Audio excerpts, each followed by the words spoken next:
walang BMI. Placing doon na lang ay sasagot dito ni Owl. At hindi na nga Wade dito ang Twisted Mind sa masagot. Pero dito na yung setup mula dito kay Brusco. River manipulation mula kay Sean. Pero Super Prince nakamaan ng stun na yun. Pero this time si King Kong naman ang pinupuntahan. Nagkapano na! Etong si Lanzu! Saving Twisted Minds! Pero siya ata ang pupuruhan. Kailangan na nyo matrasad dito na Essence. Wala rin namang sa long lane. Uy, teka lang, nakaharap ng isa. Tinadisip na nila nagamit yung Golden Arm. Pero isa na nga nahuli. Beauty of the Phoenix!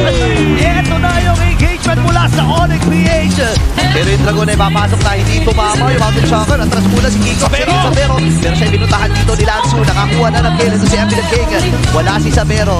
Si Ryota ay sinasandulong yung damage. Apat na miyembro mula sa Twisted Mind ay buhay pa rin.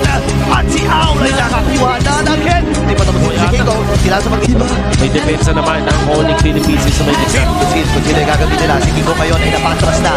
Nagamit yung Golden Hour. Pero sa likod na bahagi ay nabuhat ang isang miyembro mula sa Twisted Minds. Napagamit na naman Winter Chance. Pero ay nakakuha ng kill. Ang Sean ay nakabawag din naman. Papamaalam din ata si Apple. Ay nagamit pa yung Winter Chance. Survive! Nagkukuha ng kill! Nung abangan natin ito, ang King Kong ay papasok.